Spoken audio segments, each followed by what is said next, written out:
Rasab was 48 when he felt the world had been unfair to him, but really, he had stopped being fair to himself.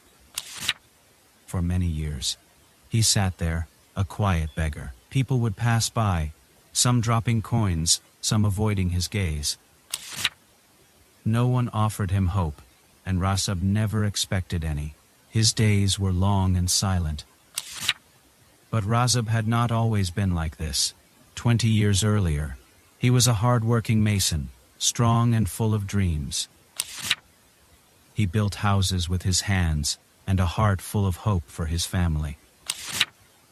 He had a wife, a little daughter, and a small room filled with their happy laughter. Life was simple, but it was full of dignity. Everything changed after a construction accident. His leg was shattered, and the contractor disappeared, leaving him with mounting hospital bills. His savings vanished, work stopped, and friends faded away, leaving him alone. His wife, tired and helpless, returned to her parents with their daughter. Rasab didn't blame her. He blamed himself. Months of joblessness followed his recovery. Shame became heavier than hunger. One evening, with trembling hands and a broken spirit, he sat on the roadside and extended his palm for the first time. That day, something inside him died. Years passed, and he stopped counting days, forgetting who he used to be. He convinced himself that this corner was his destiny, his only place in the world. Until one rainy afternoon, everything changed. The rain came suddenly, scattering people for shelter. Next to him stood a schoolboy, drenched but smiling, who asked, "Uncle, why don't you sit inside the tea stall? You'll get wet here." Rasab smiled faintly.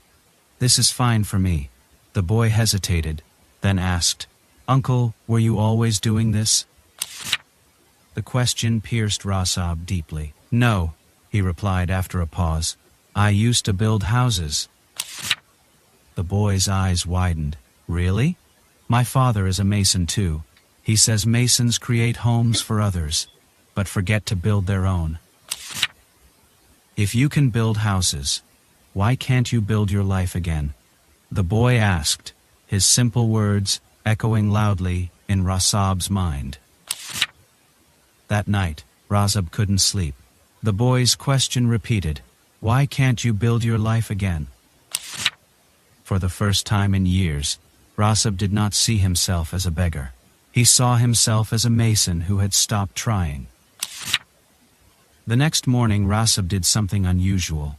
Instead of sitting at his corner, he walked to a nearby construction site. He asked for work. The supervisor laughed. You can barely walk."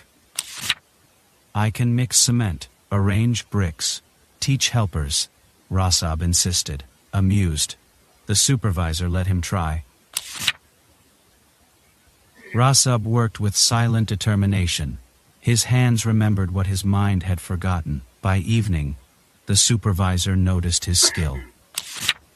The pay was little, the pain in his leg real, but Rasab was earning, not begging. Something had changed. Days turned into weeks. Rasab saved small amounts, cleaned himself, and cut his beard. People no longer saw a beggar, but a worker. One evening, Rasab stood at his old corner. He looked at the spot and whispered, "You were not my destiny, you were my excuse." Rasab learned a powerful truth. Poverty is not always the absence of money.